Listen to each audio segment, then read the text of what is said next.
제가 언젠가 한번 그 교회를 돌아다니면서 이 수요 예배를 드리던 때가 있었는데, 그때 참 많은 은혜를 받으면서도 또 그 수요 예배를 시작하는 목사님께서 꼭 저녁 식사는 하고 오셨나요? 이렇게 물어보시는데, 그 한마디가 그렇게 따스하고 참 좋더라고요. 그래서 저도 나중에 언젠가 수요 예배를 드릴 때 꼭 식사하고 오셨나요? 이렇게 따스하게 좀 물어봐야겠다, 이런 생각을 갖고 있었는데, 저뿐만 아니라 오늘 그 마음과 그 사랑하는 마음을 담아서 우리 옆에 분들에게 사랑하고 축복합니다, 이렇게 한번 인사해봤으면 좋겠습니다. 한번 인사해볼까요?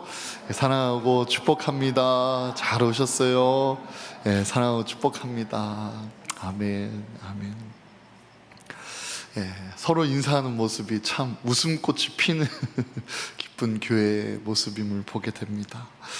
지난주에 우리가 이 사도행전 말씀을 간략하게 좀 정리를 해보자면, 이 안디옥 교회의 파송을 받아서 이 지도자들이 금식하고 하나님의 뜻을 분별하여서 이 성령님께서 바나바와 사울을 택하시기에 순종하여 그들에게 안수하고 또 파송했습니다.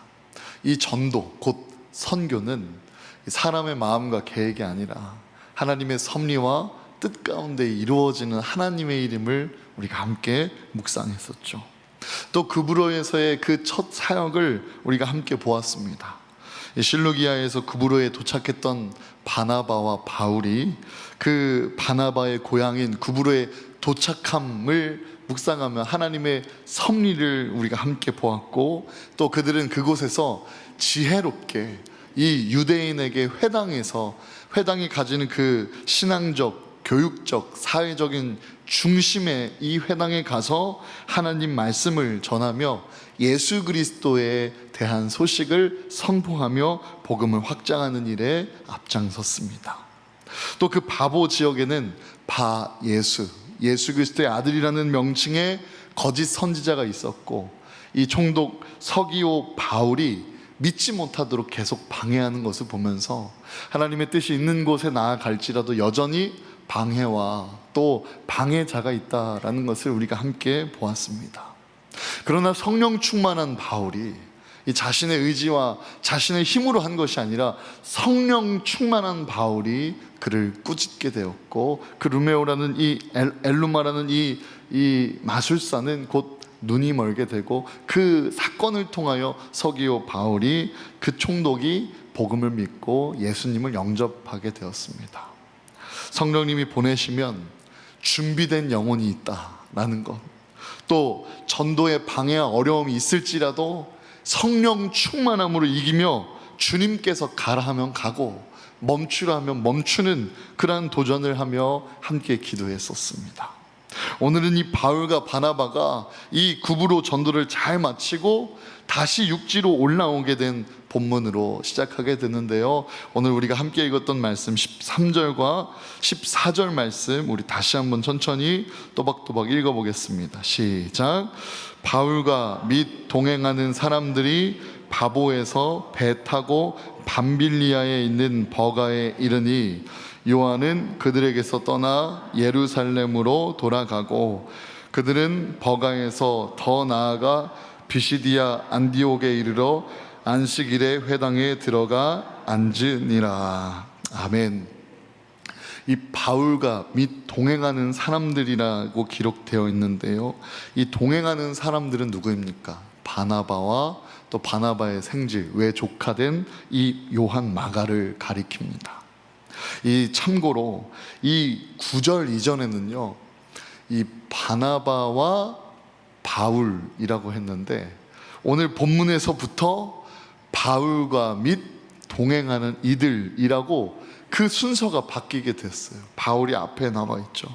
언제나 원래는 바나바부터 성경은 소개를 했는데 본절부터는 바울과 동행하는 이들로 순서가 바뀌었습니다. 사실 바나바는 바울보다도 더 예수님을 믿는 사람이었죠. 또 바나바가 지금까지 바울 곁에 이모저모로 참 많이 도와줬습니다. 그런데 전도 여행을 하면서, 이 선교를 다니면서 전도를 감당하면서 그 위치가 조금씩 바뀌어졌습니다. 바울이 선교 여행을 이끌게 되고 앞장서는 주체자가 된 것이죠. 그 일은 하나님께서 이 바울을 통하여 역사하실 섭리 가운데 이루어진 일입니다. 복음을 전하고 설교를 해도 이제는 바울이 설교를 하게 됩니다. 바나바는 이 바울 곁에서 항상 복음의 동역자로 후원해주고 함께 도와주었습니다.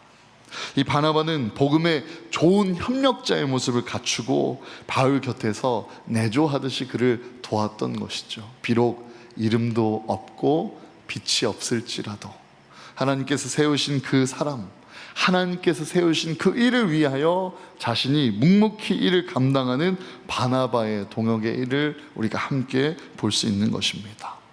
사랑하는 성도 여러분, 오늘날도 우리 교회에, 우리의 사역에 이 바나바 같은 주님의 동역자들이 많이 필요합니다. 이 바나바 같은 동역자를 가리켜서 미들맨이라고도 하는데요, 혹시 미들맨이라고 들어보셨나요?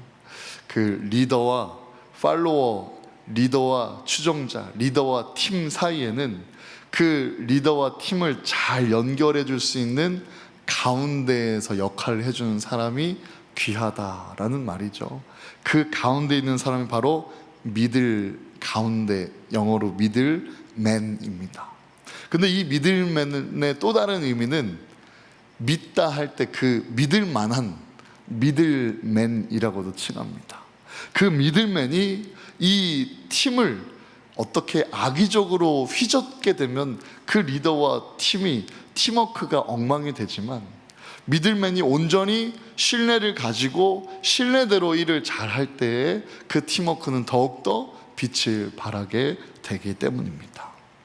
이 감격과 기쁨으로 하나님의 일을 감당하며 하나님의 말씀을 선포하는 목사, 그리고 하나님의 일을 위하여 함께 동역하고 협력하는 장로, 그리고 하나님의 일을 감당하는 중에 상한 영혼들을 구석구석 잘 돌보며 믿음으로 다시금 권면해가는 권사, 하나님의 일을 이름도 빛도 없이 그렇게 헌신적으로 일하는 것에 최앞장에 함께 일하고 있는 집사, 또 속회가 조직적으로 하나님의 일을 감당할 수 있도록 성령 충만함을 받아서 가족이 구원을 받고 영혼을 돌보는 사역을 잘 해갈 수 있도록 맡은 바 직분을 다하는 속장님까지, 우리에겐 참 많은 직분과 역할과 자리들이 있습니다. 사랑하는 성도 여러분, 저도 그리고 여러분들도 우리가 함께 바나바와 같이 하나님을 위하여 신실하고 성실하고 진실되게 일하는 한 사람이 되시기를 주님의 이름으로 축복합니다. 오늘날 이 교회는요, 이 부흥되는 교회를 보게 되면 협력하고 함께 도우며 예수 그리스도의 향기가 나는 교회일수록 부흥될 수밖에 없다라는 것을 보게 됩니다. 혹시 쇠퇴해져 가는 교회를 본 적이 있으신가요? 그 교회들을 보게 되면 목회자를 모일 때마다 욕하고 장로, 권사, 성도 상관없이 함께 만날 때마다 불평하면 교회는 망할 수밖에 없어요. 하지만 만날 때마다 사랑의 이야기, 아름다운 이야기, 예수로 변화받은 이야기, 예수가 살아있다라는 이야기를 함께 고백하며 살아계신 하나님께 영광 올리게 되면 우리는 부흥할 수밖에 없다라는 것을 믿으시길 바랍니다. 모세에게도 그랬어요. 곁에서 묵묵히 함께 이 영적인 원리를 잘 알고 도왔던 아론과 훌이 있었고, 또 여호수아 곁에도 말없이 헌신하고 협력했던 믿음의 사람 갈렙이 있었습니다. 그런데 우리는 이 안타까운 구절을 볼 수 있는데요, 바로 13절에 요한은 그들에게서 떠나 예루살렘으로 돌아가고 라고 기록된 구절입니다. 마가복음을 썼던 이 마가가 이 요한인데요, 마가는 처음에 바나바와 바울을 쫓아서 이 선교를 떠났습니다. 그런데 이 바보에서 버가에 가는 길목에서 포기하고 되돌아간 거예요. 나중에 다시 돌아와 은혜의 동역자가 되지만 이때는요, 이 뒤에서 일하는 것이 불만이었을지 아니면 고향과 가족이 그리웠을지, 아니면 사역에 대한 그 방향성이 이 바울과 바나바와 서로 달랐는지, 아니면 영적으로나 인격적으로 아직 준비가 안 된 상태에서 동역을 했든지 어떤 이유였는지는 정확히 기록되었지 않았지만 정확히 마가는 집으로 돌아가 버렸습니다. 우리도 가끔 주님의 일을 하다 보면 이런 동역자들을 보게 됩니다. 처음에는 열심히 일을 잘하다가 중간에 포기하는 사람들이 있죠. 또 주님의 일을 잘하다가 시험 들어서 실족하는 성도들도 있습니다. 이 성령으로 시작해서 육으로 마치는 일이요, 또 감사로 시작해서 원망과 불평으로 마치는 일이요, 믿음으로 시작해서 의심으로 마치고 은혜로 시작해서 율법으로 마치는 이 일이요, 우리가 깨어있지 않으면 누구에게나 찾아올 수 있는 우리의 연약한 모습이고, 연약한 일을 하는 우리의 연약한 그런 죄성입니다. 사울 왕도요, 처음에는 너무나 겸손했고 귀했죠. 하지만 책임감 있게 살아가는 그였는데 어느 날 갑자기 시기하고 미워하고 교만함과 망령되이 행하는 왕이 되어버렸습니다. 또 가룟 유다를 보십시오. 예수님을 따르는 제자도 시험 들었어요. 아나니와 삽비라를 보십시오. 이 동기는 너무나 은혜롭고 좋았는데 그 과정에 도중에 욕심이 그 마음에 들어가게 되었고 결국 죄를 짓고 그렇게 비극적인 죽음을 맞이하였습니다. 이처럼 도중에 변질되는 이유는 무엇일까요? 사단이 살아 역사에서입니다. 사단이 하나님의 기쁨이 되는 일을 감당하고 있는 믿음의 사람들을 계속 흔들어 놓고 있기 때문입니다. 그래서 이 기도와 말씀으로 무장하지 않으면, 영적인 싸움에 준비하지 않고 영적으로 깨어있지 않으면 무엇보다 하나님 중심의 삶, 하나님께 붙들린 삶이 되지 않으면 우리는 이 사단의 흔들림 가운데 누구나가 쓰러질 수밖에 없다라는 것입니다. 우리의 본성에는 끝없이 나만을 외쳐가고 있기 때문이죠. 여러분 혹시 뒤에 저희 강단 조명이 예쁘게 들어오는 것을 아시나요? 잘 모르시나요? 제가 한번 켜드릴게요.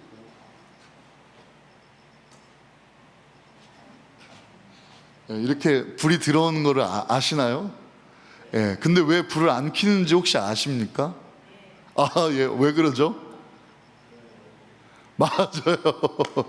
제 얼굴이 너무 까매지죠. 지금 화면에 보시면 제 얼굴이 시꺼매져서, 안 그래도 까만데 화면에 더 까맣게 나와서 혹여나 온라인으로 보시는 성도님들이 이 목사님 간이 안 좋으신가 이렇게 걱정하실 것 같아서 제가 일부러 꺼놓겠습니다.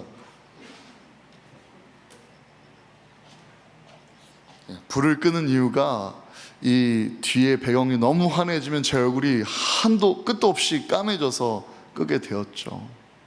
저에게 집중할 수 있기 때문입니다. 또 제가 하나님 앞에 이 십자가를 향한 손가락보다, 가리키는 일보다 만약 저만을 보십시오 라고 한다면 그 순간 저는 이단의 교주가 될 것입니다. 이렇게 나의 정체성을 내비치지 않고 헌신하는 이 바나바의 모습은 참으로 귀하죠. 그 귀한 일을 위하여 예수님께서 가르쳐 주신 일이 있습니다. 바로 십자가의 일입니다. 나는 철저하게 십자가에 죽고 오직 하나님 아버지의 뜻만이 내 삶 속에 살아날 수 있도록 역전이 일어나는 것이 바로 이 십자가이고, 이 십자가를 직접 지심으로, 죽으심으로 말미암아 비참한 그곳에 하나님의 영광이 임하여 죽음과 사단의 모든 권세를 이기신 부활의 영광으로 다시금 승천하신 예수 그리스도를 우리는 믿고 있는 것이죠. 그래서 주님은 우리에게 말씀하십니다. 늘 깨어 기도하라 라고요. 새벽 기도 11조가 없어도 우리가 늘 새벽을 깨어야 하는 이유, 이 하루에 기도로 시작해서 기도로 마치는 일이 무엇보다 늘 깨어있지 않으면 이 살아있는 사단에게 우리의 심령이 잡아먹히고 사울 왕처럼 그렇게 변심해버리고 예수 그리스도 곁에 있는 이 가룟 유다처럼 아무리 진리가 옆에 있어도 죄 짓는 일에 앞장서게 되고 본이 되고 쓰임받는 모습으로 하나님의 아픔을 아프게 하고 그 앞에 죄를 짓기 때문입니다. 사랑하는 성도 여러분, 우리가 늘 깨어서 기도하고 승리하여 바나바와 같은 서로서로의 동역자가 되어 협력하고 모일 때마다 성령 충만한 교회가 되기를 주님의 이름으로 축복합니다. 오늘 본문 말씀 이어서 함께 계속해서 보겠습니다. 15절에서 23절인데요, 조금 길 수 있지만 우리 천천히 한번 그 상황을 기억하면서 함께 읽어보겠습니다. 시작. 율법과 선지자의 글을 읽는 후에 회당장들이 사람을 보내어 물어 이르되, 형제들아, 만일 백성을 권할 말이 있거든 말하라 하니, 바울이 일어나 손짓하며 말하되, 이스라엘 사람들과 및 하나님을 경외하는 사람들아 들으라. 이 이스라엘 백성의 하나님이 우리 조상들을 택하시고 애굽 땅에서 나그네 된 그 백성을 높여 큰 권능으로 인도하여 내사 광야에서 약 40년간 그들의 소행을 참으시고 가나안 땅 7족속을 멸하사 그 땅을 기업으로 주시기까지 약 450년간이라. 그 후에 선지자 사무엘 때까지 사사를 주셨더니 그 후에 그들이 왕을 구하거늘 하나님이 베냐민 지파 사람 기스의 아들 사울을 40년간 주셨다가 패하시고 다윗을 왕으로 세우시고 증언하여 이르시되, 내가 이새의 아들 다윗을 만나니 내 마음에 맞는 사람이라 내 뜻을 다 이루리라 하시더니, 하나님이 약속하신 대로 이 사람의 후손에서 이스라엘을 위하여 구주를 세우셨으니 곧 예수라. 아멘. 바울은 비시디아 안디옥에 도착하게 되었고 그곳에 이 안식일 날 설교를 하게 되었습니다. 당시 회당장은 사람들이 모인 그 곳에 모세오경 또 율법책 선지자의 글 등을 읽으면서 사람을 청해서 모인 사람들을 대상으로 설교하게 했습니다.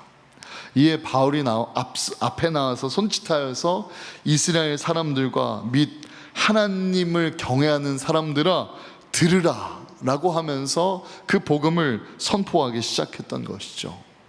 그런데 당시 바울의 설교가 상당히 열정적이고 길어지는 것을 보게 됩니다. 여기에서 우리는 이 바울의 설교를 통하여 이 설교를 분석해 볼 수 있는데요, 첫째로 이 바울의 설교는 구약 역사를 되짚어 줌으로써 그 유대인들의 마음을 열어가는 설교였음을 보게 됩니다. 이는 구약 성서가 이 율법을 믿는 이 유대인들에게 그들의 믿음이 담겨져 있는 예언서이고 하나님의 말씀이었기 때문에 그들이 믿고 있는 그 믿음에서부터 시작했던 것을 보게 되죠. 이는 그 구약 성서를 통하여 그들의 마음 문을 열기 위함이었습니다.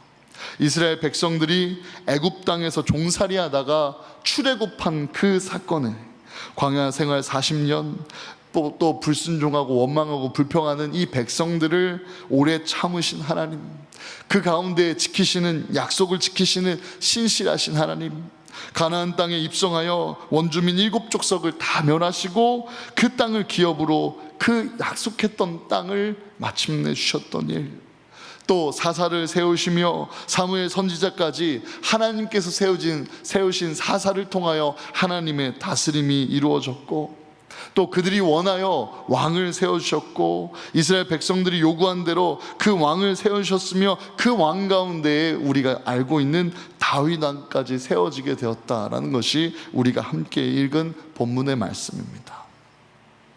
바울이 하나님 마음에 맞는 이 다윗 왕의 이야기를 왜 했을까요? 다윗의 씨에서 온 인류를 구원해 내실 예수 그리스도가 탄생했다라는 이 진리를 선포하기 위함입니다. 다윗은 10왕들 가운데 이 가장 존경을 받는 왕이었고 유대인들에게 가장 뜻깊이 기억되는 왕이었기 때문이죠. 누구나가 유대인이라면 이 다윗 왕에 대한 이야기를 마음을 열고 듣게 되는 것입니다. 이 바울은요, 이 설교가로서 탁월한 은사가 있었던 것을 봅니다. 무엇이냐면 그들의 마음이 열리는 지점을 알았던 것이죠. 세상에 억눌린 이들에게는 자유의 선포를, 또 슬픔으로 억눌린 이들에게는 위로하시는 하나님의 손길을, 병약한 몸으로 고생하고 있는 질병 가운데 있는 환우들에게는 우리를 치유하시는 여호와 라파의 능력과 은혜를, 또 마음에 그렇게 짐이 해결되지 않는 이에게는 수고하고 무거운 짐진 자들아 내게로 오라라고 하셨던 그 주님을 다양한 방법으로 다양한 때에 들리는 이들에게 마음이 열려질 수 있는 그 은혜의 지점을 바울은 공략하고 선포했던 것입니다. 비가 많이 쏟아져도 이 뚜껑이 닫히면 무슨 소용이겠습니까? 열린 그릇에 그 물을 받을 수 있는 것처럼 하나님의 말씀을 아멘으로 받을 수 있는 그 지점을 언급하며 바울은 그곳에 예수 그리스도의 탄생, 예수 그리스도의 존재를 선포하였습니다. 우리 24절 25절 본문 마지막 구절인데요, 우리 계속해서 마지막으로 한번 함께 읽겠습니다. 시작. 그가 오시기에 앞서 요한이 먼저 회개의 세례를 이스라엘 모든 백성에게 전파하니라. 요한이 그 달려갈 길을 마칠 때 말하되 너희가 나를 누구로 생각하느냐? 나는 그리스도가 아니라 내 뒤에 오시는 이가 있으니 나는 그 발에 신발끈을 풀기도 감당하지 못하리라 하였으니. 아멘. 이 사도 바울은요, 전하고자 했던 그 핵심이 또렷하고도 분명합니다. 그 중심은 무엇이었을까요? 바울 하면 십자가, 십자가 하면 예수. 이 바울은요, 예수 그리스도에 대한 온전한 초점이 늘 있었어요. 어떤 지점에서, 어떤 부분에서, 어떤 역사에서 하나님 말씀을 대언하여 시작하든 늘 그의 설교의 중심은 예수 그리스도였습니다. 구약에서 예언된 이 메시아의 탄생이 세례 요한에게 먼저 회개의 세례를 이스라엘 모든 백성에게 전파했던 것을 소개하였습니다. 세례 요한이 나는 그리스도가 아니라 내 뒤에 오실 분이 그리스도라고 고백했던 그 구절을 인용하였습니다. 바울의 메시지는 언제나가 이 예수 그리스도, 오직 예수 그리스도였죠. 기회만 있다면 시간과 환경을 초월하여 십자가를 자랑했던 이 바울의 신앙과 믿음을 보게 됩니다. 사나 죽으나 오직 예수 그리스도, 내가 미쳐도 예수에게 미쳤다라고 밝혔습니다. 사랑하는 성도 여러분, 우리도 이 사도 바울과 같이 오늘 이 저녁 함께 기도하기를, 하나님 우리에게 아직 예수님을 영접하지 못한 영혼이 아파하는 지점을 깨닫게 하시고 보게 하여 주셔서 우리가 그곳에, 그 가장 아프고 무거운 그곳에 우리를 자유케 하시고 치유하시는 예수 그리스도를 전하게 하여 주시옵소서. 이렇게 기도하는 이 저녁이 되기를 간절히 소망합니다. 제가 우연하게 이 이삭 토스트 대표님의 그 간증을 좀 듣게 됐는데요, 언젠가 기회가 되면 금요철에서 좀 영상을 좀 함께 나누고 싶은데, 이 이삭 토스트의 대표가 이 가맹점을 운행할 때에 그 가맹점 비용을 일체 받지 않고 또 그 제일 좋은 재료를 엄선해서 값싸게, 어떻게 보면은 퍼주는 장사를 하고 있어서 이삭 토스트 본 지점에는 그렇게 많은 돈이 모여들지 않고 있다는 것을 고백하더라고요. 그가 어려운 시절에 자신을 도와주었던 사랑의 손길들을 기억하면서 자기들도 이 이삭 토스트를 통하여서 그 사업자들이 온전히 잘 살아갈 수 있도록 축복해주고 도와주는 마음으로, 그렇게 목마른 이웃이라는 그러한 생각으로 그들을 섬기고 있다라는 이 신앙 고백을 듣자 하니까, 예수 그리스도의 사랑을 이 교회에서만 고백하고 전하는 것이 아니라 진정 이 세상에 나아가 향기를 내는 것이 참 얼마나 아름답고 복된 일일까 하는 것을 다시금 깨닫게 되었습니다. 사랑하는 성도 여러분, 이곳에 예배를 드리고 다시 집으로 돌아가셔서 어쩌면 세상에서 살아가는 한 날 한 날 우리 교회를 대표하여 예수 그리스도의 향기를 낼 수 있는 믿음의 사람이 되십시오.